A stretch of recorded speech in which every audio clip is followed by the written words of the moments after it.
Boker Tov, everybody. Pleasure to see everybody as we start part 23, class 23, and we're up to page like 3 in the Siddur. Up to the Korbanot. Actually, what we're going to learn today is in Yana Diyom. We're going to learn what we just laid. For those who were in shul, here I was in shul 45 minutes ago, even less. I heard this laning. Korban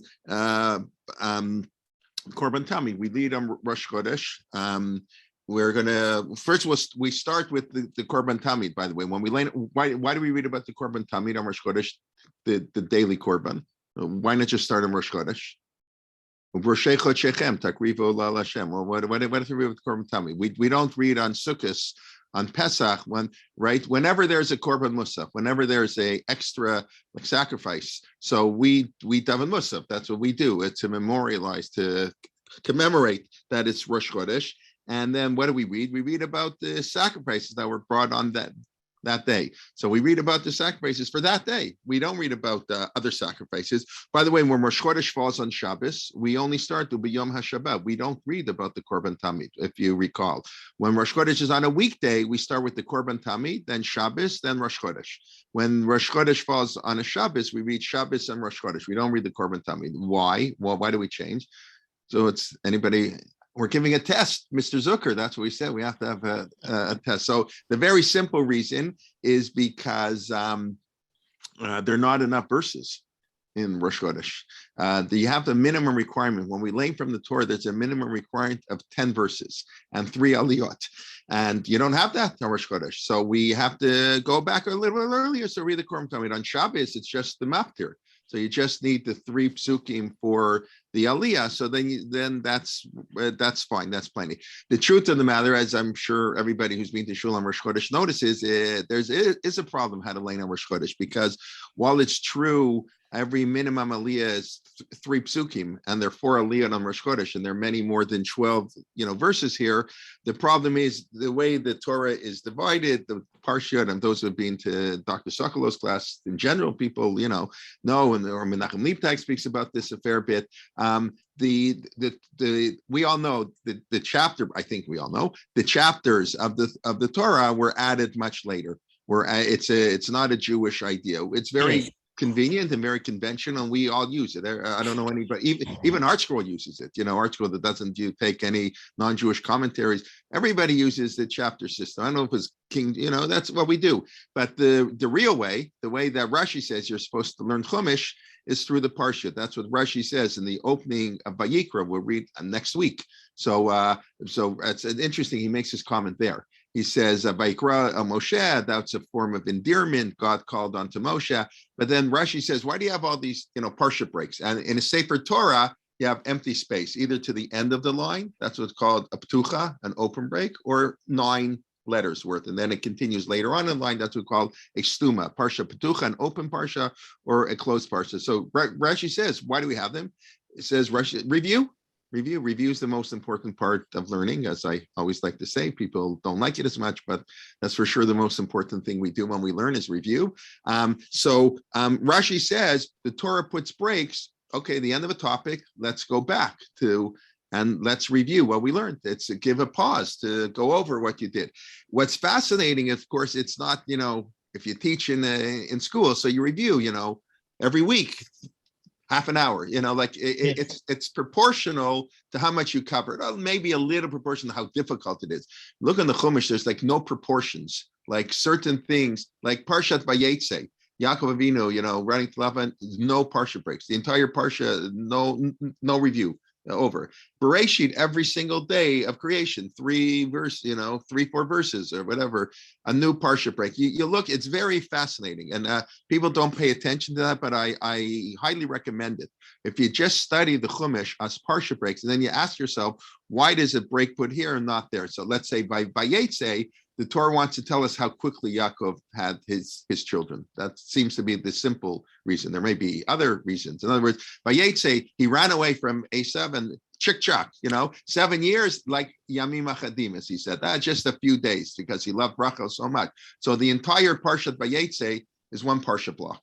That's like no breaks. Another Parshat every 3 psukim. So on Rosh Chodesh, the way the Parsha breaks work out, you don't have 6 verses, you only have 5 verses. So that's why we have to read Ola Tamid Asiyabar Sinai. No, Amarta Alahem Zehaisha Asher Tarkivu Lashem Kwasim Ineshana Shnam Layam Ola Tamid. We read that pasuk twice. Read it at the end of the Kohen Aliyah and the beginning of the Levi Aliyah, because you need 3 and 3. So the Gemara has a whole discussion. Maybe you stop the pasuk in the middle. How should you lane the Torah on Rosh Chodesh to fulfill? Because you're not allowed to stop within 3 verses of a parsha break. In other words, you have to. You can't have only 2 verses left, and you can't read only 2 verses. Why not? Nothing has changed. It's such a beautiful reason. People who walk in and walk out of shul.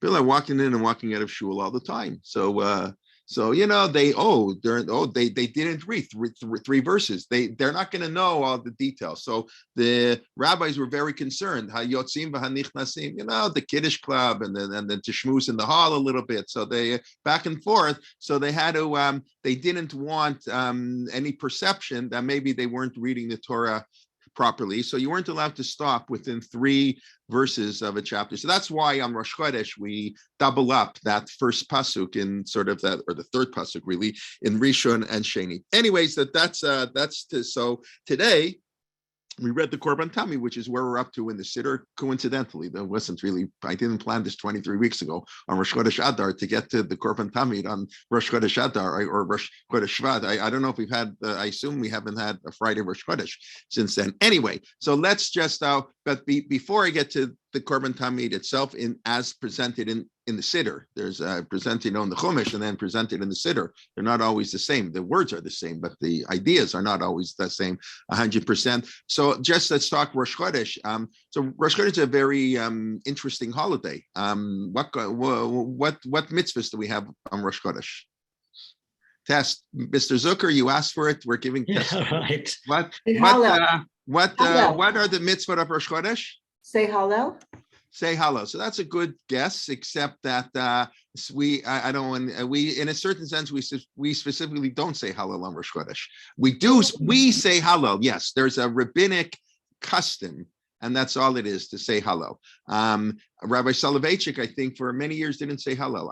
I'm sorry, didn't say halal with a bracha. As far as I know, the Sfardim, and please correct me if somebody here is online who is in a Sephardic shul, or not a Nusach Sfarda, a Dod HaMizrach, a real Sephardic shul. I believe they do not say a bracha on Rosh Chodesh, because normally when there's a minhag, you don't say a bracha. Rosh Chodesh is a minhag. Halal on Rosh Chodesh is a minhag. The Gemara says Rav went into shul when he came to Babel. Babel was very ignorant people, and he walked into shul and they were saying halal on Rosh Chodesh. He said, well, what's going on here? What's wrong with these people? Don't you know you only say halal on holidays? And then he saw, they skipped the 3rd and the 5th paragraphs, right? Everybody knows on half halal, like we do on Pesach, we skip. It's not really halal. It doesn't really count. So that's an interesting question. Why do we say halal? So the Gemara said the Gemara says you need 2 ideas to say halal. You need the kedusha, you need sanctity of the day, and you need isur malacha. You need a prohibition of work. If I'm not mistaken, the Gemara in Kritut, of all like strange places. No, Erchin. It's stuff you had in Masechet Erchin, where the Gemara talks about halal. So it's true, Ricky. Thank you. It is true. We do say halal, but that's not from the Bible. That's so I'm talking on a biblical level. What's the mitzvah? We have a minhag to say halal. Yes, Mr. Zucker. Is it Isser Malacha for women or something like that? No, Isser Malacha. Oh, no. Oh, very good. So there is a minhag. Does anybody observe it? There's a minhag that women don't do work on Rosh Chodesh. Anybody observe that minhag? Any women? There's today a minhag, women daven at the kotel. I don't know, all kinds of right. Today, Rosh Chodesh, we know, is a women's holiday. Yeah, that's an interesting question. We can get there in one moment.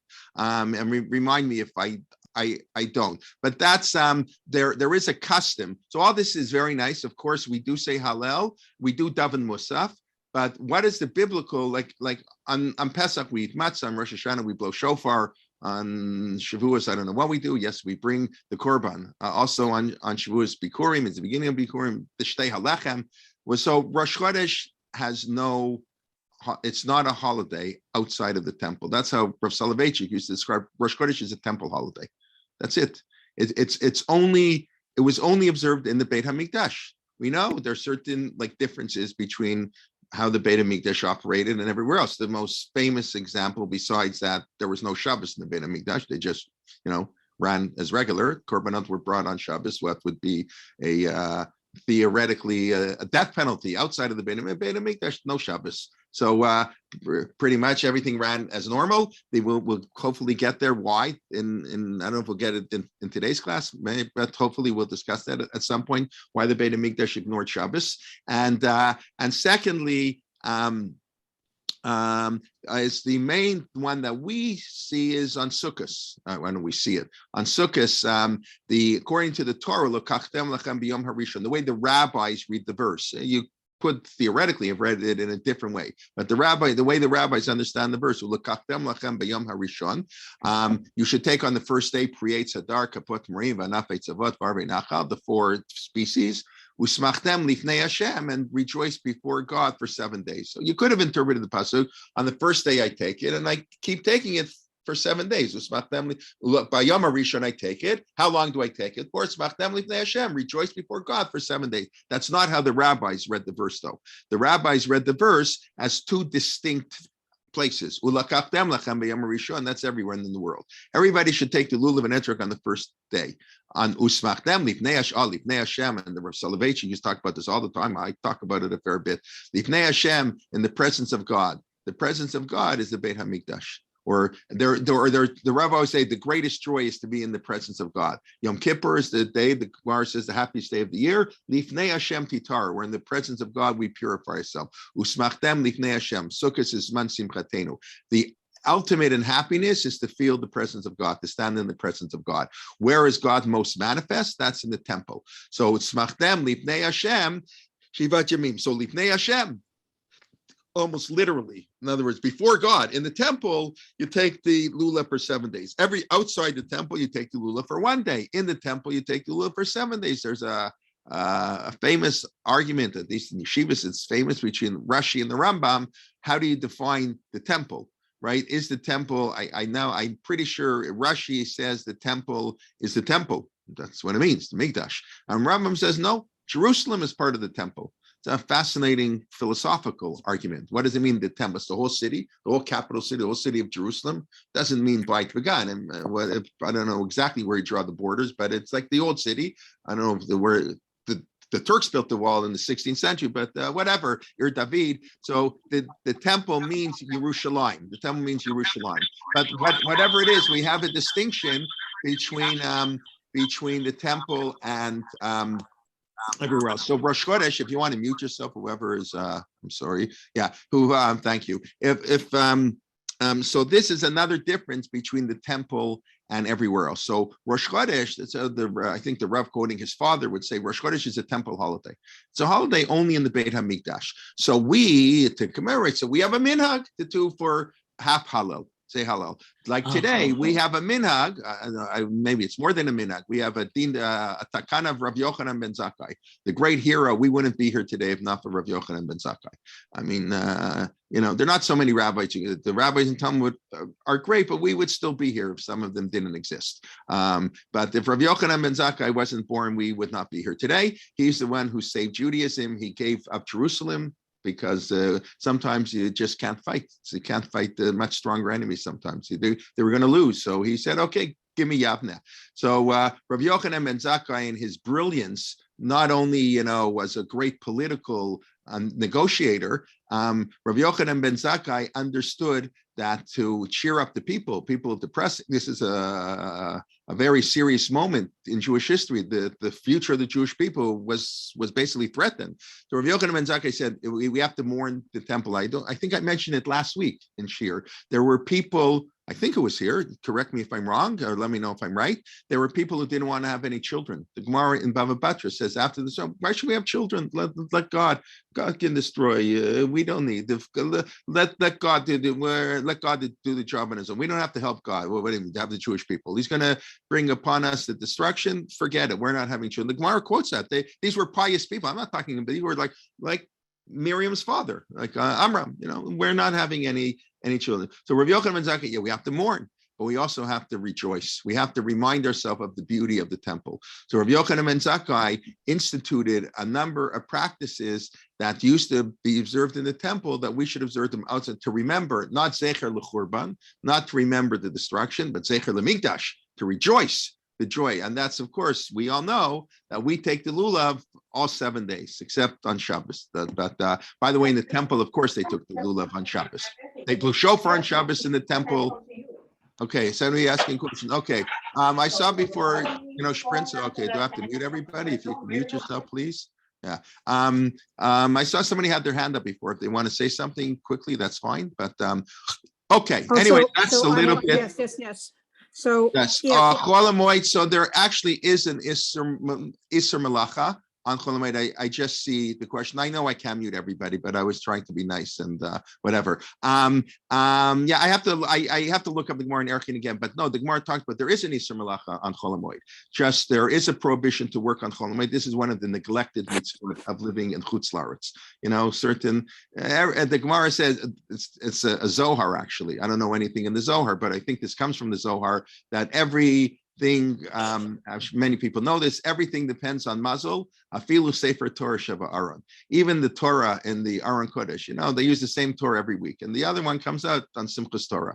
So they have a second one that comes out on Shabbos Rosh Chodesh, and the third one that comes out of Shabbos Chanukah is on Rosh Chodesh, like what's this year, and then the other 10 Sifrei Torah in the Aron Chodesh come out on Simchas Torah. Everything depends on mazel.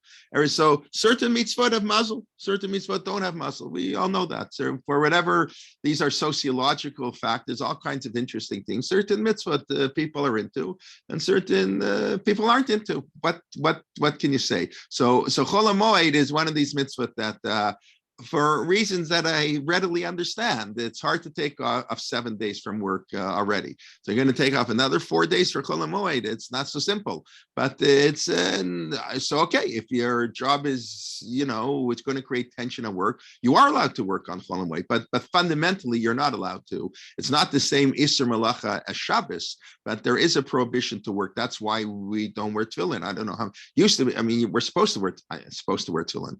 In the Shulchan Aruch, you're supposed to wear tefillin. The Ramah says you wear tefillin. The Hasidim changed that custom. That's also things change over time. The Hasidic movement got that changed, and the Vilna Gaon, I think also, and then the Vilna Gaon also was against. I think this is one of the few instances where the Vilna Gaon and the Hasidim agreed. And since the Vilna Gaon students were the ones who moved to Israel en masse, so all the customs in Israel, they're minhag hagra, right? Often you go to shul, like they don't say the Shamru on Friday night in a lot of shuls in Israel. They don't say Baruch Hashem L'olam Amen V'Amen. They don't put on tefillin on Chol Hamoed. This has nothing to do with Israel. People think in Israel you don't say Baruch Hashem. Absolutely nothing to do with Israel. It has to do with the views of the Vilna Gaon. And if you read Chaim Soloveitchik's fantastic article that I always talk about, Rupture and Reconstruction. So the Vilna Gaon can be the Vilna Gaon, but your mother's going to prepare the gefilte fish, the fish on Shabbos the same way she always did it. And the Vilna Gaon here, the Vilna Gaon there, that's very nice in yeshiva. Don't tell me how big what this is. We follow a mimetic tradition. We do what my mother did, what my grandmother did. They were the ones who established the home. Don't give me what you learned in yeshiva, some notion of the Vilna Gaon. So the Vilna Gaon had no influence. I know he was known as a tzaddik. He was known as he wasn't in Vilna when he lived. They know him as each tzaddik. He was like such a pious. He was an ascetic. But he had no influence halachically in practice. He wasn't the rabbi. He wasn't the Rav. He had no official. He was a private citizen. They knew he was a super duper genius and super special. So they gave him a room in the base medrash. He sat there and he learned day and night. But he had no official position, unlike the Nodi Yehuda or the Chatam Sofer. These were official rabbis. So the Nodi Yehuda, he wrote a psak, he wrote many important halach. The Nodi Yehuda writes you can shave on Chol Hamoed. That's one of his famous shuvot. You're allowed to shave. The Gemara says you can't shave on Chol Hamoed. Nobody explained you can't shave on Chol Hamoed. They were rabbis in communities. That's the way it always used to be. They weren't Rosh Yeshiva. They were rabbanim of Balabatim, and therefore their psakim were accepted. The Vilna Gaon wasn't the rabbi, wasn't the Rosh Yeshiva. So he had no influence practically in the development of halakha. In Vilna, they kept doing what they did for hundreds of years. But Israel, virgin territory, the Vilna Gaon urges all his students to go to Israel. The Vilna Gaon died in 1797. He urges all his students to go to Israel, and except for one, Rav Chaim of Volozhin. He says, you stay back. You set up the Palazhin Yeshiva, the mother of all yeshivot, Yeshiva Eitz Chaim. That became the model of all yeshiva. But everybody else, the Shlav, Rav Shimon Shlav, what's his name? I'm forgetting now. Names of his students. The Pa'at HaShulchan. Mishklov, right? Right, Richkov, I think, I forget now how to pronounce it. He's the one who quotes in this practice from the Vilna Gaon. He quotes his Rabbi, the Vilna Gaon taught him that for every piece of science you miss 100 times of Torah. If you don't understand mathematics, you can't understand Torah. You'll 100 times have worse understanding of Torah. Now, I think it's 100. I think it's either 10 or 100, but I think it's 100. He quotes the name of Vilna Gaon. We know the Vilna Gaon wrote a math book. When I was in yeshiva, they told me he wrote it in the bathroom. I do not believe that for 1 second, because the Vilna Gaon would have considered math part of Torah, and it would have been forbidden to study it in the bathroom. But that's what they want to say. He was such a genius. But that math book is apparently at the University of Toronto Library. If anybody wants to come, I don't know where else it is. But anyway, so the Vilna Gaon sends his students to Israel. Who's living in Israel? 12 and a half Jews are living in Israel. When the Ramban gets to Israel in 1267, there's no minyan in Yerushalayim. Can you imagine? No minyan. I've told the story many, many times. My very good friend, dear departed, unfortunately, good friend, Michael Levenstein, Alav Shalom. So a good friend of mine made Aliyah, and we were visiting him once on a Friday afternoon, my wife and myself, and it was like 3 o'clock in the afternoon. He's driving us back to where we're staying. He was living in Ramot at the time. And we get into a huge traffic jam, 2 o'clock. And I sort of turned to Mike, what's this traffic so bad? What's going on 2 o'clock Friday afternoon? Aren't people? So then he just turned to me and he said, how the Ramban would have loved to get into a traffic jam. So I always said that's why he lived in Israel and I live in Toronto. Halavai, the Ramban would love to get into a traffic jam in Yerushalayim. There was no people. Who was there? Nobody. So the Vilna Gaon students set up all the shuls. So they did the minhagim of his teacher. So they said no Baruch Hashem L'olam Amen, no B'Shamru, no Tefillin, no this. So that's it. We followed the minhag right. It's nothing to do with Israel. I don't know. Okay, I'm sorry about that long side point, but anyways, that's okay. So back Rabbi here. Kelman? Rabbi Yes. Kelman?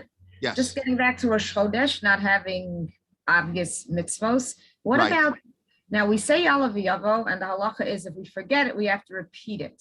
Right. So that sounds pretty serious to me. Right. Is that because we used to give a korban and it's in lieu So of the that's a korban, good or is that- question. Yeah, Yeah. that's an interesting point. I hadn't really thought of it per se. Thank you. I would say yes. First of all, you have to remember, according to everybody except the Rambam, prayer is rabbinic, and even the Rambam would agree. Saying Yalav Yavo is only a rabbinic mitzvah. So I was talking on a biblical mitzvah. Yeah. So if you forget, so the rabbis have the right to say, we want you to pray. We want you to pray with Yalav Yavo, and we want you to repeat the Shemon Esrei. You don't say Yalav Yavo. I will tell you a secret that many people do not know. And I just actually looked it up last night to verify, because I wanted to see what the Rav wrote on Rosh Chodesh. I thought he had more, where I looked up in Nefesh Rav Schachter's book, that he wrote for after the Rav, passed away. So he quotes the psak that I remember, quote Rav Chaim Soloveitchik, the Rav's grandfather, said, shh, if you forget Yalav Yavo today on Rosh Chodesh, you don't have to repeat it. As long as you daven Musaf. It's good enough. So, because Rav Chaim explained, anybody learns in yeshiva is taught Mariv, you don't have to repeat Yalav at the davening if you get Yalav. Shachar and Mincha, you have to repeat it. So Rav Chaim explained today that's not true.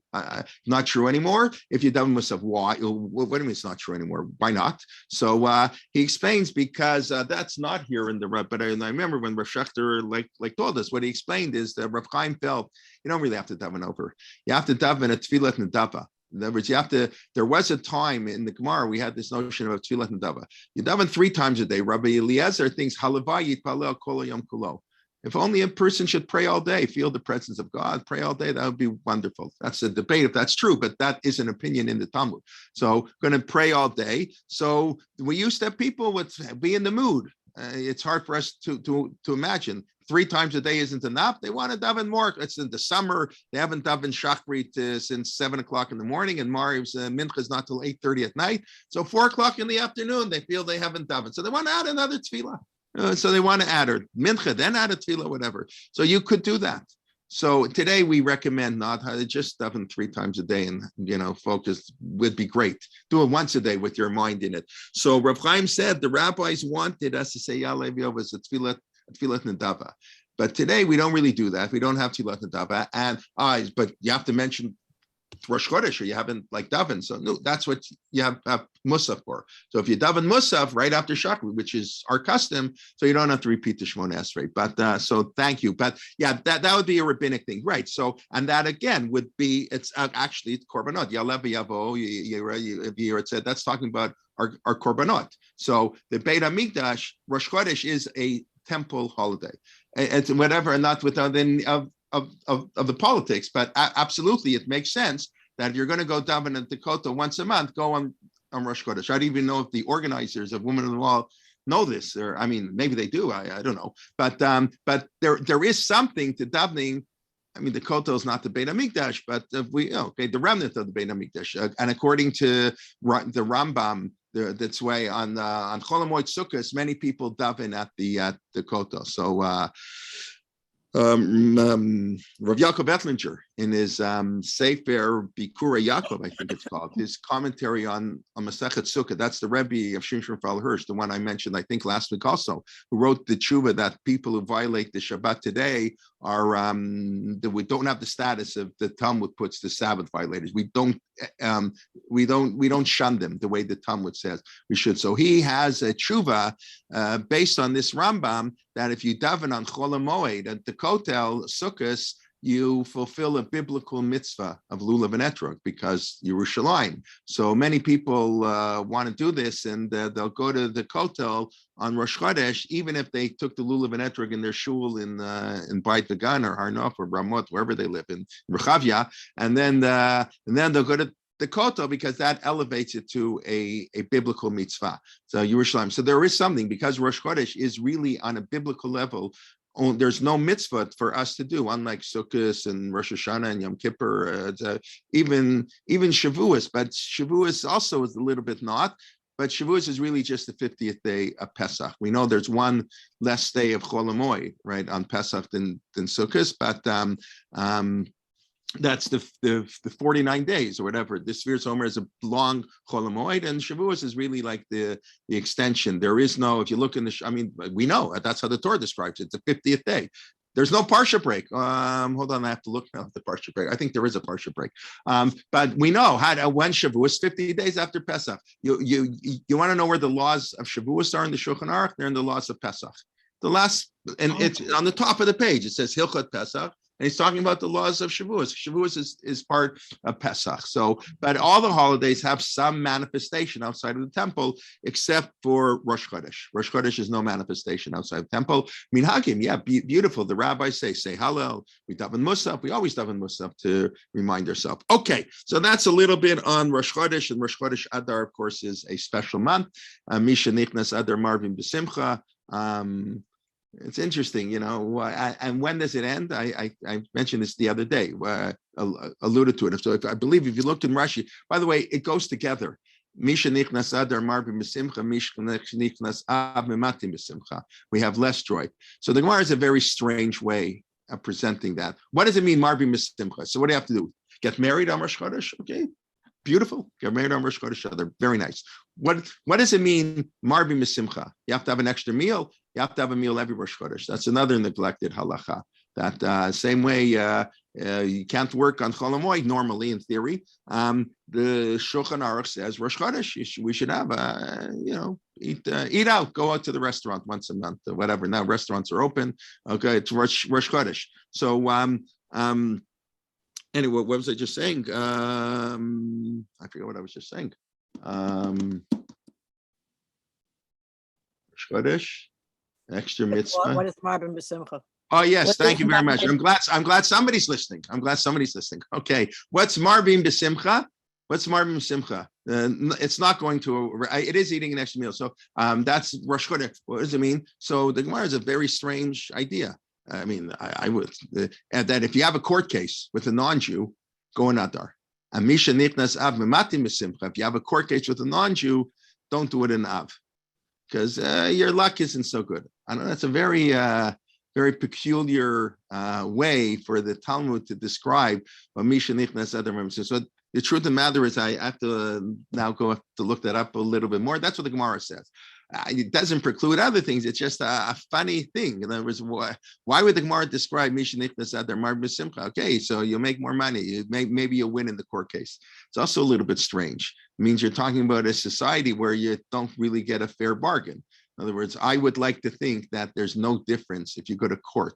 I would like to think in Canada, in the United States, and Israel, whenever you go to court, Adar or Av, you're going to get the same verdict. So that whole expression seems to be a very like exiled galut expression where Jews are being mistreated, and that Adar is the month where the non-Jews want to hurt us, and Ben Apochu, and we beat the non-Jews. So of course, it's a very, I don't know, but so that's why many of you have probably not heard that before. They don't quote that second half of the Gemara. They quote just the Misha Nichnas Adar Marvin B'Simcha part. That sounds a lot better. So whatever, we should be simcha and be joy, and we should have happiness. Of course, it also means, right, and then that's how we describe it.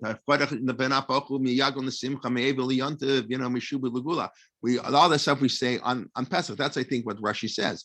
Misha Nichnas Adar Marvin B'Simcha. If I'm not mistaken, Rashi, I think it's in Tani, it says that goes all the way till Pesach. Right, and we mentioned, right, why is Purim in Adar Sheni? It should be in Adar Aleph.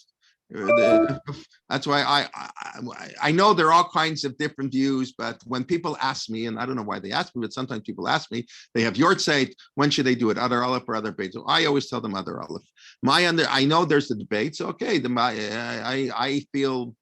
I don't understand them. I shouldn't say that. Feel it's pretty obvious to me, at least from the Gemara in Megillah, that Adar Aleph is the real Adar. Of course, Adar. I mean, just logically, Adar Aleph is the real Adar.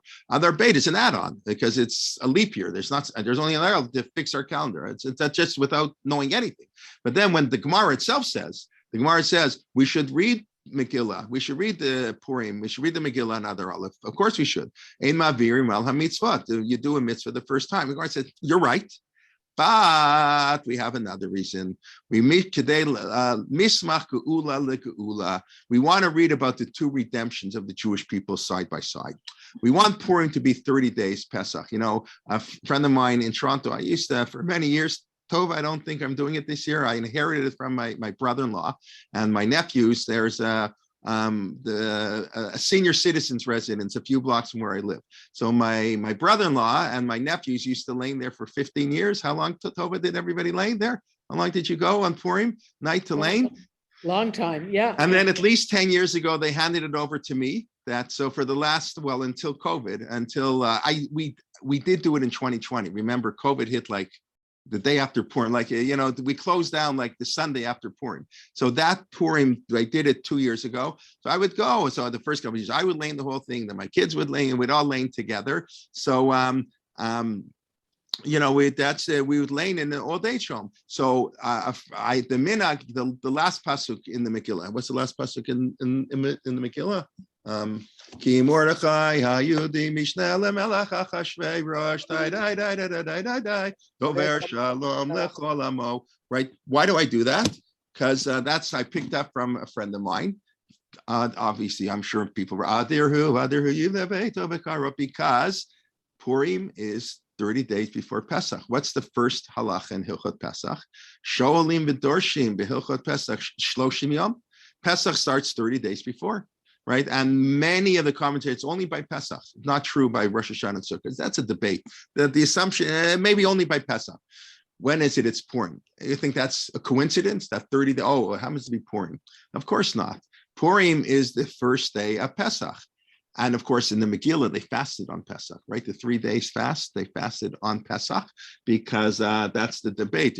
Esther says, okay, fast for 3 days, right? The lots are Yud Gimel Nisan, and that night rips his clothes, everything, and 3 days. So the Medrash is obviously this is not in the Megillah, but Aaron Kohler, I think, alluded to it the other day.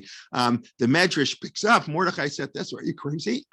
The Seder's tomorrow night. We didn't fast, so we can't fast. We'll fast after Pesach. And that's just what are you nuts? We don't have time. Our genocide. We're going to get killed. We wait till after Pesach. If we don't fast this Pesach, maybe there'll never be another Pesach. That's it. That'll be the end of the Jewish people, kind of like the Gemara says by Shabbos, violate one Shabbos for someone who's sick so we can keep more Shabbases. So forget Pesach, so they cancel Pesach.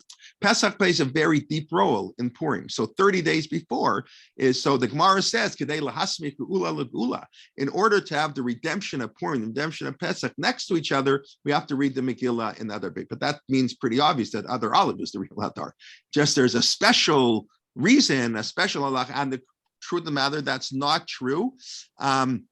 Yeah, okay, that's interesting what Morris just wrote. And it, as a matter of fact, Matanat Lev Yonim, if you gave another Aleph, you don't, I'm sorry, Matanat Yonim goes with the Megillah.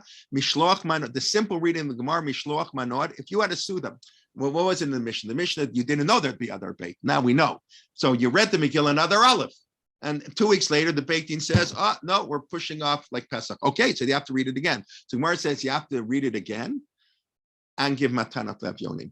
But it doesn't say Mishloach Manot, and it doesn't say the Suda. The simple reading is you don't have to do that again. You're Yotzei another Aleph. You know, the Suda, who cares? Well, once a year you have to celebrate. So you celebrate a month early. What difference? Also Purim. But Mikra Megillah has to be. And of course, so that's my friend, Jeff Weiss, who I heard relaying the Megillah 30 years ago, before I was laning, when I heard him do that, I said, that's such a beautiful minhag to do that last pasuk in the tune of Adarhu. Now, of course, without getting into it, I know this is meant to be a class on the Siddur. I hope you forgive me. I guess this is part of the Siddur too. I don't know. The Geulas are very different. Right. I mean, I always, we could spend the next 4 hours on this. I don't know off the top of my head, but a little bit, but we'll just mention a couple things. What do we have on Pesach? It's all God. On Purim, it's all man. Right. Moshe is not mentioned in the Haggadah. I always say it's like telling the Pesach story, telling the story of America without George Washington, the founding of America. Like, what, are you crazy? You tell the story of Yetziat Mitzrayim. And we don't, oh, Moshe, who's, I never heard of Moshe. You read you read the Haggadah, you don't know Moshe existed. There's one of, they quote him in a puzzle, who's Moshe? What does Moshe have to do with anything? And you read the Purim story, God, where's God? Who I don't know of any gods here. Everything's total coincidence, everything's man. It's the total opposites. Everything about Pesach and Purim are total opposites, which is exactly what we're doing. They're flip sides of the same coin, right? We start, you got to bunk the guy on the head, God, God, God, God. But you know, we don't see God now. We don't feel God. We don't hear God. It's hard sometimes. It's very hard to believe in God, to really believe in God. You know, like to say you believe in God is easy, but to believe that God watches what we do. If we really believe God was here all the time, you know, the famous story, the Ganaf. You know, God, I don't see anybody. You know, or I've said many times, Rav Yochanan ben Zakkai, the same great Rav Yochanan ben Zakkai, how we got into this whole thing, right? How Rav Yochanan ben Zakkai told the students on his deathbed, his blessing was you should fear God as much as you fear man. And the students were so disappointed. Rabbi, I learned that in kindergarten. I don't need you, Rabbi Yochanan ben Zakkai, to tell me I have to fear God as much as man. And Rabbi Yochanan ben Zakkai said, Halavai, if only. Who were his students? Chamisha Talmidim, Ayala, Rabbi Yochanan ben Zakkai, Rabbi Lazar Hagadol, Rabbi Yoshua. These were the greatest of the greats. And they have to be told, you know, if you guys, Rabbi Lezer Hagadol, the great Rabbi Lezer ben Horkenes, right? Your rabbi, you know, I'm nervous. I think you fear people more than you fear God. It's very, very hard to truly believe in God. But okay, so we do the best. We have a little belief in God. Okay, Baruch Hashem, better than none. I mean, so you bop the guy on Pesach over the head. God, God, God, God. By the end of the year, right? If you look at it as a cycle, Purim is also the last biblical holiday. It's 1,000 years later. Like, in other words, it's the last holiday in the month cycle. Our months start at Nisan, and it's the last holiday chronologically, historically. Hanukkah doesn't count. I mean, it's a different holiday. That's what the Gemara says. We don't have Megillah. Hanukkah is a little bit different. It's not Tan Likatev. It wasn't written down. So it's the last chronological holiday. We grow up, a kid grows up, they can't rely on the parents all the time. So the kid has to know that there's God, even when there's not God, even you don't see God. So Purim and Pesach go very much together. So it's very important, even though they're the total opposite. So it's very important that the Megillah be read 30 days before Pesach. That happens to be Adar Sheni, and that's the first day. Purim is really the first day of the preparations for Pesach. I know in today's world, maybe people hate Pesach, right? I shouldn't say that.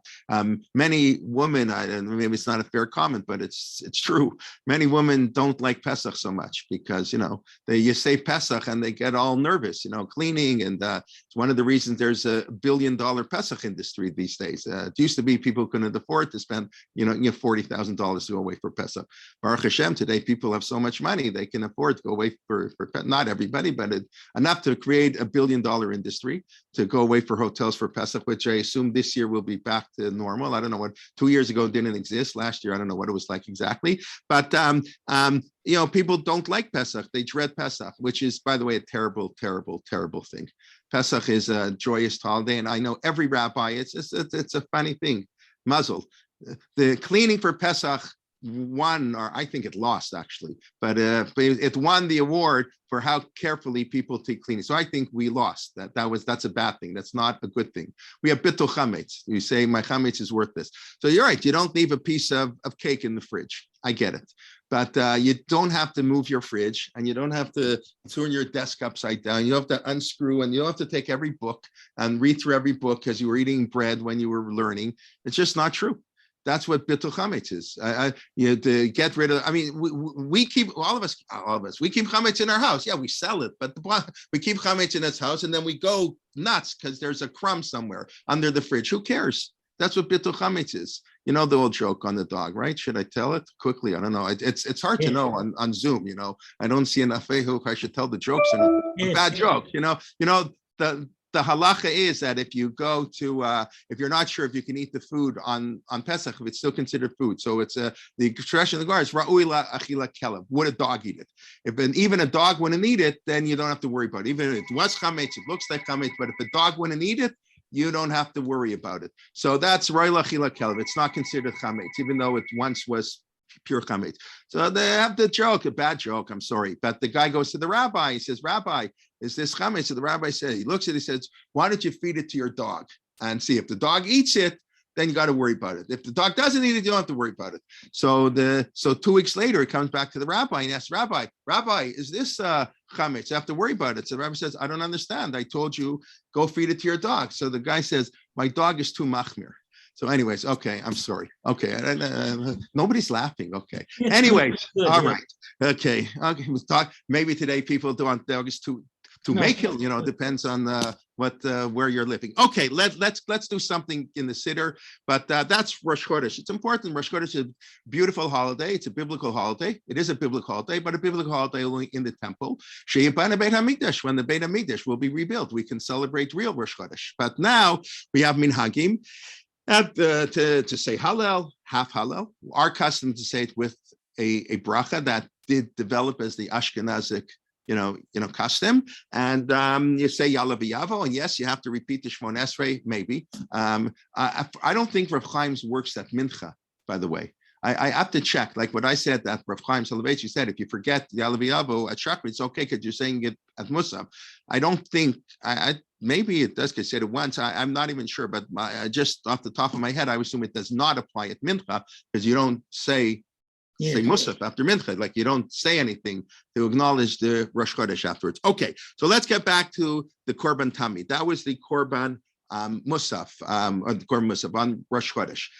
Now, so I just, okay, so we'll start with, okay, so this is perhaps it's the only part of the Siddur that is biblically required to say outside, I guess, of the Shema. The Shema, even that, by the way, is a debate. We'll get to there in a few years, please God, when we get to the Shema. So we all know, quote unquote, that we have to say Shema twice a day. But you learn the Gemara, you'll see it's not so simple. And as I mentioned before, the simple, just read the Shema. You should teach your children. When you sit at the home, what do you teach your children? Torah. You have to teach your children when you get up in the morning. It's not talking about saying Shema. There's nothing to do with saying Shema. So the rabbi said, you have to say Shema when you go to bed. That's not Shema. You have to learn Torah when you go to bed and when you get up in the morning. That's one opinion in the Gemara. You don't have to say Shema. It's okay. The rabbi says it's nice, it smells very beautiful, very nice. It's declaring the love of God. It's a beautiful, very important thing. It's not a biblical obligation to say twice a day. That's a debate in the Talmud. But even Shema, which everybody's taught, that's like, wow, in the Torah, of course, the simple pshat, just read it. It's not talking about prayer. It's talking about limud Torah. Anyways, korbanot, I mentioned Rav Shachter's you, and this is why I do say this every day for the last 40 years. I don't think I've missed a day of saying the Korban Tamid. I've missed Psukei Zimra, I've missed other things, but I will not miss the Korban Tamid, because Rabbeinu Yonah, this is a biblical mitzvah. We discussed this a couple of weeks ago, that the korbanot is the only mitzvah that by saying it, it's just as if you're doing it. And we discussed because doing it is meaningless unless it changes you. In other words, it's not that, oh, you can just say it, magic, voodoo. It's the korban itself. The whole idea of the korban is what it leads to, reach nichoach, the smell. It's going to lead to something else. The smell is the sense of anticipation. So saying it, that the Gemara says, it's so when you say we did it, I'm not going to show it again, by Avraham Avinu, how do I know? HaKorbanot, etc., the merit of the korbanot. But according to many Rishonim, the saying of the Korban Tamid is a biblical mitzvah. Prayer, according to everybody, as I said earlier today, except the Rambam, is a rabbinic mitzvah. All of prayer, the Amid, even the Rambam agrees, saying the Amida is rabbinic. The concept of prayer, according to the Rambam, is biblical. You can say whatever you want. That you have to say the Amidah, that's rabbinic. That everybody agrees. And the Rambam and everybody else. I know it's also a scary thought that when into all our prayers, it's just rabbinic, like according to Torah, you don't have to daven. That's like, wow. It's like really strange. And that's what the Rav said, the Rambam saved Jewish prayer. Thank God for the Rambam. And many areas of Jewish life, you can say, thank God for the Rambam. But thank God for the Rambam. The Rambam made no prayer is absolutely a biblical obligation. How you pray is less important, but that you pray. Anyways, whatever, be that as it may. But the Korbanot, according to many Rishonim, it's a biblical obligation. But it's not to say Korbanot, because you have to bring the Korbanot. But the Talmud says bringing the Korbanot is as if, I'm saying the korbanot is as if you said it. Now that might explain, that's the simple explanation of the fascinating comment. I know one of our speakers, I forget who now, mentioned it a few weeks ago. The what's the most important verse in the Torah? So I guess on Parshat in Tetzaveh, it came up. It's just because Truma. No, it's in Tetzaveh, that pasuk. Oh, it may be meant at a kavas achata seva boker, at a kavas hashanita seva. Bring one sheep in the morning and one sheep in the afternoon. Right. So according to the, this is quoted Rabbi Akiva famously quotes, and then there in that medrash, Ben Azai argues with him and says, no, Zeh Sefer Toldot HaAdam, Perek Hey Pasuk Aleph in Bereshit, that the Torah is the book of the generation of man. Yom Hi Barototam, when he created Kibet Selam Elohim Barototam, because God created man in his image. The fact that mankind, not Jews only, mankind is created in the image of God, that's the most important verse in the Torah. Fascinating debate. You see, they're kind of related. Not kind of, they're very related. To love your neighbor as yourself is very much related, though, that we're created with Tzelem Elohim. But that's the argument between Rabbi Akiva and Ben Azai, I believe. And in the Ein Yaakov, I brought it here because I guess much earlier at this Ein Yaakov. This used to be a very popular book. It used to be much more popular than Daf Yomi. Of course, everything was more popular during Daf Yomi before 1923. But as we know, no more than 5% of Jews ever studied Talmud throughout history until World War II. It was unheard of. Talmud was not meant for the masses. Maybe it still isn't. For another time. We know that Talmud is the most hated subject of study in Israel. It's also either you love it or you hate it. But in many schools, kids hate it because it depends how it's taught. That's a whole separate discussion. And the value of Daf Yomi, whatever, it has served amazing purposes what Daf Yomi has done. But educationally, you can argue. Historically, people did not study Talmud. That was just for the elite of the elite.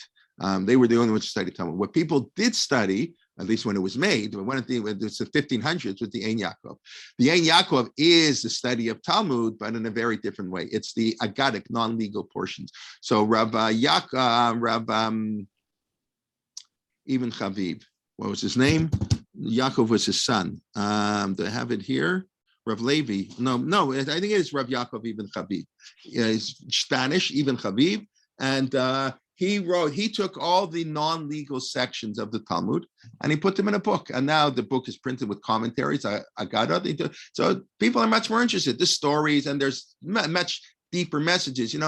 Do people have to know what happens? A Shorshanagak at Hapar, my ox caused your cow. They have to pay half damages, full damages. Well, was it on the side of the road? Was it like?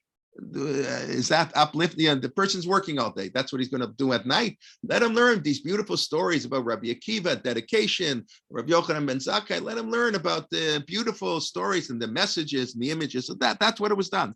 The people used to learn Ein Yaakov. So in the introduction, the Ein Yaakov, Yaakov Ibn Chabib quotes a midrash that we don't know, like we don't have it from any other source. So what's the most important pasuk in the Hummish?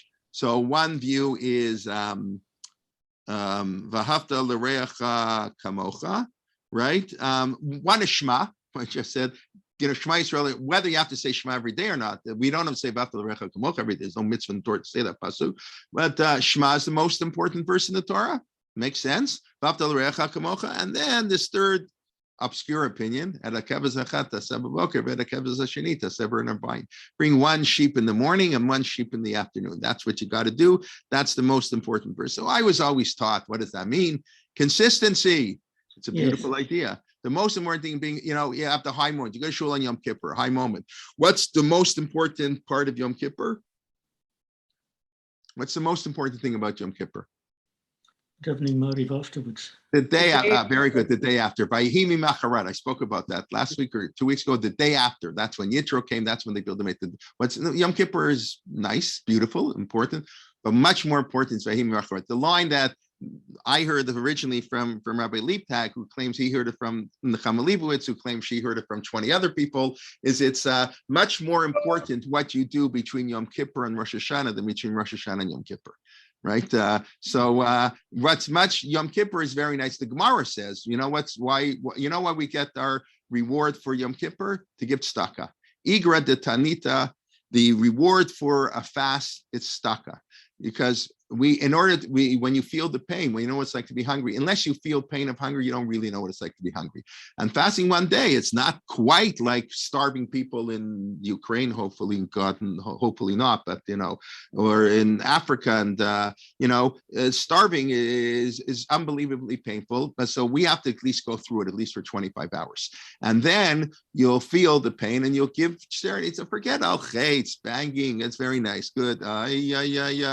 Forget the write a check, not on Yom Kippur, but on Motzei Yom Kippur. That's why, I know it sounds a little crass, but that's why all shuls have appeals on Yom Kippur. It's not stam. It's not, there is a basis. The tshuva tefila utstaka ma'avirin et roa hagzera. So that, and staka is the most important of the three. So tzedakah is way more important than tefillah. There's absolutely no comparison. Tefillah may be a rabbinic mitzvah, we've said 100 times. So tefillah, tshuva, tzedakah, the reward, that's what the Gemara says. Gemara in Bracha, the reward for fasting is to give tzedakah. Vayihimi macharat, what happens on the day after. So consistency. Wow, every day, to go to shul twice a day, and not just to go to shul twice a day, but that's because every day. Wow, that's the essence of Judaism, and that's a beautiful idea. I always like to quote in this context Rabbi Rakefet's eulogy for Joe DiMaggio, who here is, I don't know anymore. I mentioned in chat this week Bobby Thompson. Tov, I mentioned Bobby Thompson, and maybe 2 kids in chat. These kids like baseball fans, they hadn't heard of Bobby Thompson. I don't want to say if you've heard of Bobby Thompson, I'll tell you after this year Bobby Thompson was. The shot heard around the world. I told you the story with Reb Lichtenstein and Bobby Thompson once. But Rabbi Brekevitz, so Joe DiMaggio, the Yankee Clipper, the 56 game hitting streak, 1941, 56 games in Hall of Famer, married to Marilyn Monroe, all that stuff. And he, by the way, the next best hitting streak in the history of baseball is 44 games. That's like such a gap. Like no one has come close in 70, in 80 years, in 81 years. No one has come close to Joe DiMaggio's record, 56 games. So when he passed away, Rabbi Rakefet, I'm sure many of you know, he was a huge baseball fan. And so he gave a hesped. He says it's the best shir he ever gave in his life. If you haven't listened, I listened to it a long time. I don't know if he still claims that, but 10 years, I've heard him say more than once. The best share I ever gave in my life. he was a tremendous baseball fan, like Reb Lichtenstein. Many great rabbis were baseball fans, not football fans. That's a goyish sport. Baseball is a Jewish sport. So he gave a hesped on Joe DiMaggio. And why? So one of the things he talked about, consistency, 56-game hitting streak. That's like amazing. Or Lou Gehrig, 2,130 straight games. But he talked about he used Joe DiMaggio as a model, how he smiled every day and he ran out with eagerness. He ran out a ground ball to first base. He knew it'd be out, but the manager, you have to run out the ground balls. You never know, there'll be an error. Like there's a certain way, and that's what he was modeling to, in Judaism. But then I love the piece. I don't know if it's true. I assume it's true. Like Haroat Anolad, who is wise, who sees the future. So he said something which I don't know, if you don't follow baseball, maybe you think I'm crazy. I mean, I'm crazy anyways. But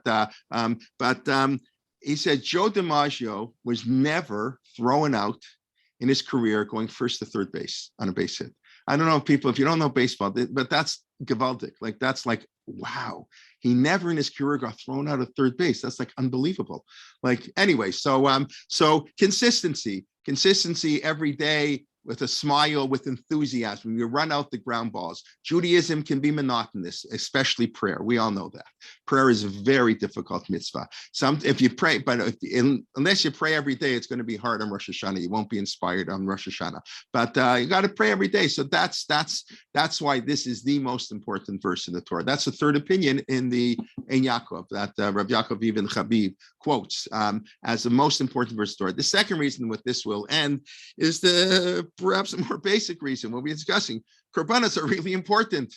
We find that more difficult because modern man, at least I don't know about you, but me, I can't relate to korbanos. I can't say that I'm dying with desire that they reestablish the korbanon in the Beit HaMikdash.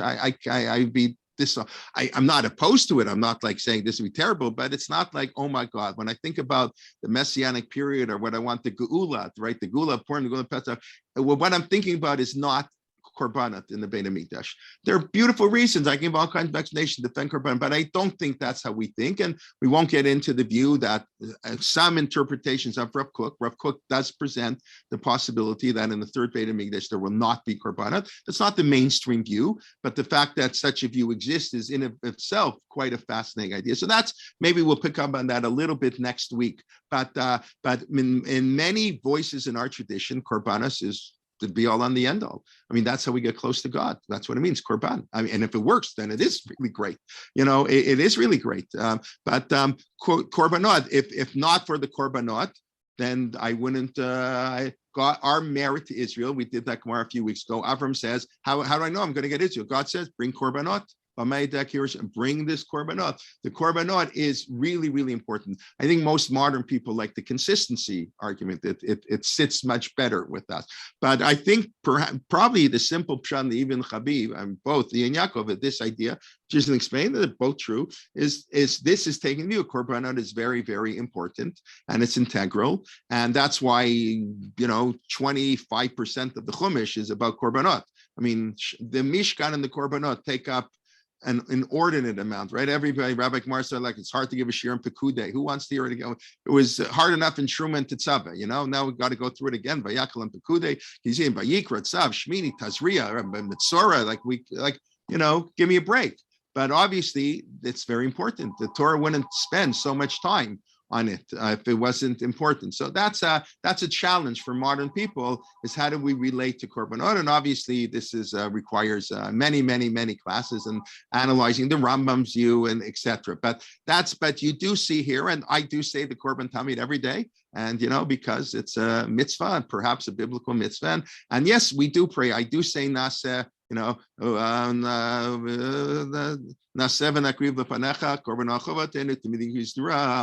That, by the way, is the original change in the conservative movement. And maybe by this will end. A lot of people don't even know it. The original Silverman conservative, like Siddur, is almost the Orthodox. It's hard to tell the difference. The difference is in Musaf. One difference is we pray, and we will in the future bring korbanot. The conservative movement was uncomfortable with that, and they changed it to the past tense, sheshamasu. So had that been the original version, that's true. We pray for the restoration of the temple because that's where they brought korbanot. But there's nothing wrong with that abstractly. But when it's used to saying there, we will bring korbanot, and then you change it to that's where they brought. So obviously you're making a very important theological, statement that obviously Orthodoxy, at least the mainstream Orthodoxy could not and cannot accept. But that's the role of korbanot, and that's true. The conservative Siddur did take out the korbanot because, but our tradition gives it great weight, tremendous weight, and whatever. And it's maybe the most important pasuk in the Hummish. Okay, let's. It's already 10 o'clock. Let's do a quick. Yes. Just a quick question on this. So if this saying the carbon tamid is perhaps even biblical, why isn't it part of what we usually teach children in school to say? Oh, lots of things aren't taught to school. You don't. Yeah. How much time do you have now to go? What's taught to school? There, why don't we start davening from Birchat HaTorah? Birchat HaTorah is the only biblical bracha outside of benching. I can tell you, in learned circles, it's not an issue, but regular people, many people don't say Birchat HaTorah. If the Chazan doesn't say it in shul, he gets up. Now, there's a reason why, because they used to learn before, they said it before, they learned before davening, so they already said all kinds of reasons. We do all kinds of crazy things. I argued when I was, my kids were in elementary school, somebody told me there's a school that does do this, so brilliant. Don't daven the whole davening. It's ridiculous. They're pressed for time. They have a half an hour to daven. I said, skip, do Psukei Zimra in 5 units. Say 1/5 of it every day, but say every word out loud. Hallelujah, hallelujah, and by grade 4, the kids will know the entire davening by heart. What do the kids do? They mumble everything. The davening is a disaster zone in schools. Davening is really hard. It's a really hard mitzvah. So to tell a 10-year-old kid, a 14-year-old kid, just mumble these words every day, and the kid who wants to say it in time, there's no time. We got to get to school.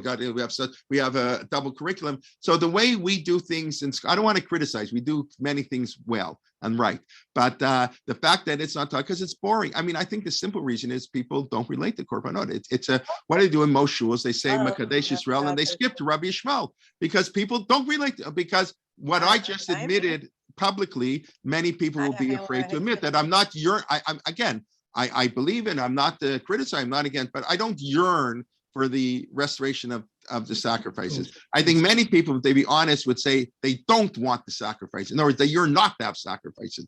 But I don't view it that way. I do sacrifices, instead of going out to the restaurant to eat a steak, I eat the steak to thank God, and I bring my friends. We discussed last week a korban tova. The bringing of korban is a way to turning eating into a religious, beautiful idea. But moderns are uncomfortable with korbanos. So you're right, we skip it. I don't know why but you're right. And many shuls, they say Mekadesh Shemo B'Rabim, Mekadesh Shemo B'Rabim, and Rabbi Yishmael immediately. So yes, that's what Rav Shechter would teach us, that all the time. And when I come late to shul, I don't know if anybody heard it. I don't know if you people know of such a thing, but where in my house, I sometimes have to know the halachas of what happens when you come late to shul. So I would skip Psukei Zimra or much of Psukei Zimra, and I'd say korbanos, because korbanos are more important. The Gemara says that Psukei Zimra is not even a rabbinic, it's not even a minhag. It's a minhag to say halal. It means you should do it. It's not a minhag to say, it's a midat chasidut. It's an act of piety. Okay, acts of piety are not required. And that's why the halacha is, if you do come late to shul, you are supposed to skip Psukei Zimra, so you can say Shmona Esrei B'Tzibur. It's more important to say Shmona Esrei B'Tzibur than to say all the hallelujahs. So why they skip korbanos is an excellent question. I think it's a big mistake, but it would open up a philosophical Pandora's box that I think schools want to avoid. So I don't know, does that answer your question at all? I guess partially. I'm just sort of like in shock here that I'm as a girl, we were never taught to say korbanot, even though I know that, the men say it in shul, but the fact that one of them might actually be the most important piece of the Siddur. Yeah, what can I tell you? Listen, I call it like I see it. What can I tell you? And my teachers and, what I learned, and I don't see any, it's just, it is what it is. I mean, a friend of mine once told me I'm like a myth buster. I teach things that you're right. People, it's muzzled, certainly get taught. I mean, listen, if I want to be mean, and I don't want to be, but there may be some truth to it, is some people some of our teachers were not great. As Rabbi Riskin said, you pay peanuts, you get monkeys. So, for many years, the quality of Jewish education was poor. And we don't pay our teachers enough. So the best people don't go into teaching. So the teachers don't know. It's not even their fault, right? You said you went, I don't know where you went to Beis Yaakov. I mean, you don't tell me what school you went to, but I assume you went to a Beis Yaakov type of school. I went to Prospect Park, which was a pretty good school even back in the day. So that's my uncle who know what founded they were school. Talking about. Yes. So I have to speak to my first cousin to live because that's my uncle who founded the school. Prospect Park, Abraham Kelman was my uncle. So yes, and Prospect Park did good. I don't know what to tell you. Okay. But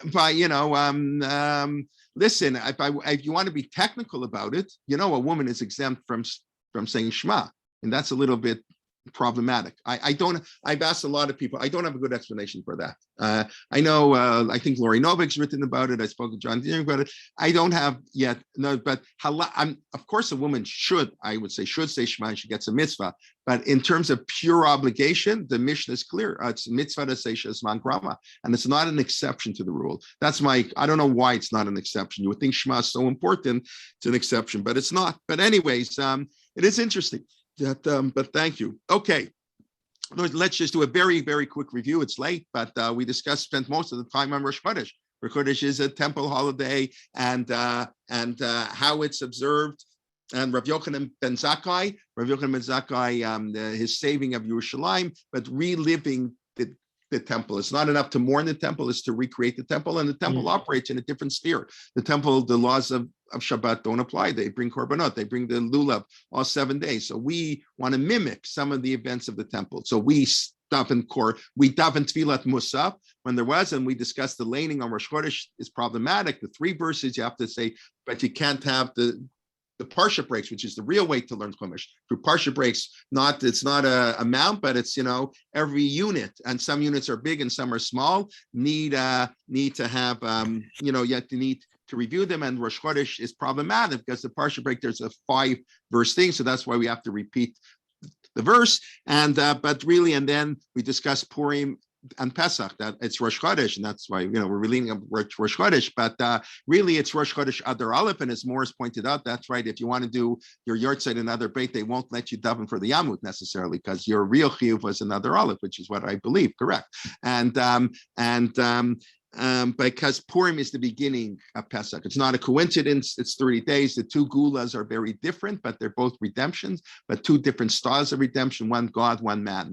But the idea is Purim is on a higher level, of course. You realize that Yom Kippurim, I mean, we didn't discuss that now, but right, it's much greater to recognize God when God is hidden, right? Yom Kippurim, yes. Purim, and it's much higher to recognize God when we're feasting and getting drunk, and we can discuss that another time. You're not allowed to get drunk. I take that back. That's my opinion. I follow. You can drink, but you can't get drunk. How can Judaism allow to get drunk? Okay. Anyways, we'll have to discuss that at another time. But the idea is when you drink, even when you drink, you recognize God. You see the greatness. So that's basically what we discussed. And then the importance of korbanot, perhaps the most important verse, according to one opinion, is this verse. And why? Because consistency is a beautiful, important idea. With or without Joe DiMaggio, consistency in mitzvot is very, very important. And of course, the inherent importance, for sure, at least viewed by many as korbanot in our traditions. Okay, thank you very much. Let's see if there's any questions. Oh, and the chat box, I see there are a bunch. You might include comments about when in davening congregants sit or stand. Okay, somebody send me privately. Okay, so I can do that another time. Okay, I don't sew or mend on Rosh Chodesh. Very good. Chabad doesn't do laundry either. Yeah, we talked about what's mitzvot havlak. Right, I'll have to pick up next week why Rosh Chodesh is a women's holiday.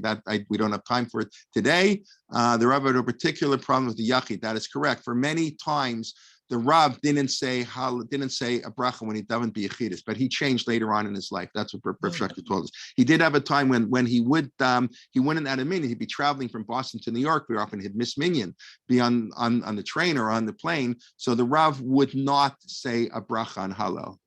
With the minyan he would, but then I think he changed. A hidden holiday in his eulogy for Reb Zev. Okay, Rosh Chodesh man, since he was so humble, right? Rosh Chodesh, the moon is hidden. Okay, very nice.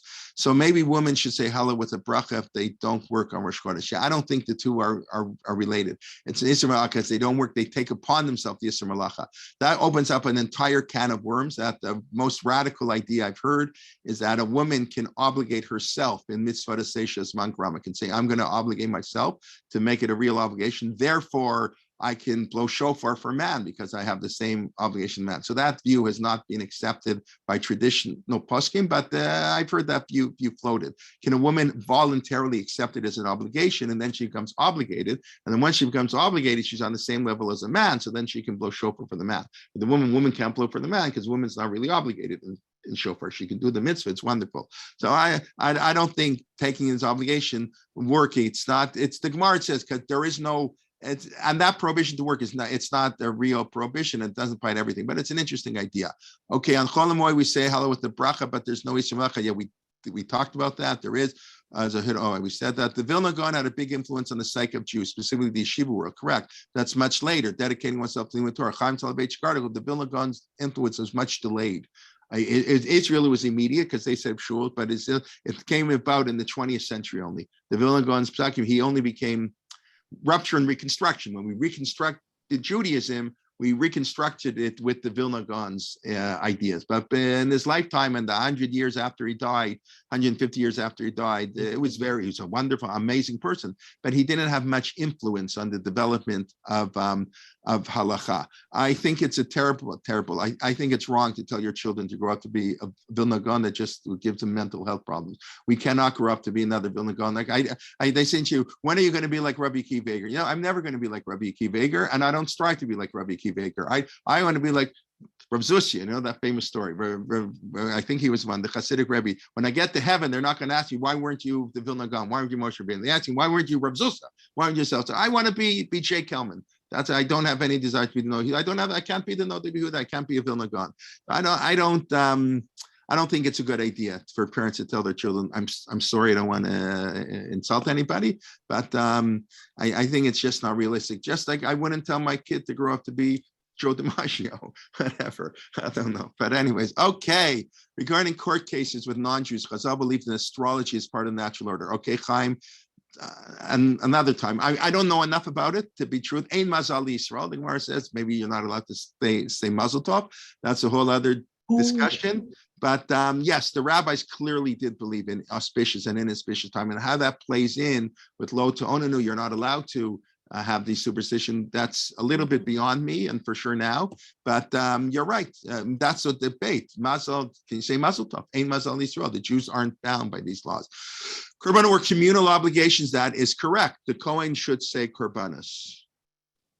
No, but they do it on our behalf. It's true, it's communal, but it's done on our behalf. That's why it's the mishmarot. We'll get there, please God, next week. We'll hopefully discuss that. Should staka appeals be done for non-local issues? That's a thing in Hilchot Staka, and the simple answer is no. Especially Yom Kippur, yes. That's another problem that I think we forget a lot. I don't know. I heard once in Toronto, somebody once told me, I have no idea if it's accurate or what it is, but that like $100 million in Jewish, stuck on money in Toronto left Toronto. And I'm not talking about Israel. That's a whole different story, giving to Israel. Although Israel today is Baruch Hashem, a wealthy country, often wealthier than people here. But that's a problem. To give money. People sometimes feel better. I don't know when they give to outsiders. I don't know. But okay, that's another discussion. Okay, so Darab, okay, thank you very much. Hi, Janine. Okay. Did not Hashem speak to address, create a covenant with Jewish people, not with Jewish men? Absolutely. Yes, absolutely. The covenant. I'm not sure why you're asking the question. I apologize. I sure hope I didn't give off any impression that the covenant was with men and only women. And if I did, please let me know why so I can correct myself. That would be a terrible thing to say. I'll end, but Rabbi Soloveitchik quotes, after Sarah dies, what does the Torah tell us about Abraham? Basically nothing. It says God made the covenant of Abraham and Sarah. Once Sarah dies, Abraham has no more historical role to play. It's a beautiful talk the Rav gave. It's part of his whole talk on Sarah. that I've spoken about, how his beautiful talk on Sarah. Yeah, it tells us he remarried, but basically Abraham lived another 38 years after Sarah died, I believe, right? He was 137 when she died. She was 127, he was 137. He lived to be 175. That's another 38 years. So so he lived for 38 years. We don't know anything about him because he was irrelevant. I mean, that's a harsh way to put it. But yeah, the covenant is God. That's how God introduces by Sinai, Beit Yaakov. We know it was Beit Yaakov, or the woman. So God's covenant begins with the woman and then it extends to the men also. We can discuss it another time. Yes, there are different obligations that don't sit well in the egalitarian society that we live in, that women are not obligated and chauffeur and this and that, but not at 10:15 on Friday afternoon. I'm happy to discuss it at some other time. But anyways, okay. Thank you very much, everybody, especially those who stayed for all the questions. And we look forward to learning with you soon. And Shabbat Shalom. And Monday morning, Rabbi Leibtag begins at 11:15. And we're working now. Just hopefully we'll get it finalized by next week, the end of next week. Our Pesach, program. We're putting together a little program before Pesach. And okay, we look forward to learning with you. And thank you very much. Shabbat Shalom, Chodesh Tov. We should hear Bisarot Tovot, good news, and we should be blessed with, peace. Shabbat Shalom. Shabbat Shalom, everybody. Thank you very much. Shabbat Shalom. Chodesh Tov. Chodesh Tov. Shabbat Chodesh Shalom, Tov. Chodesh Tov.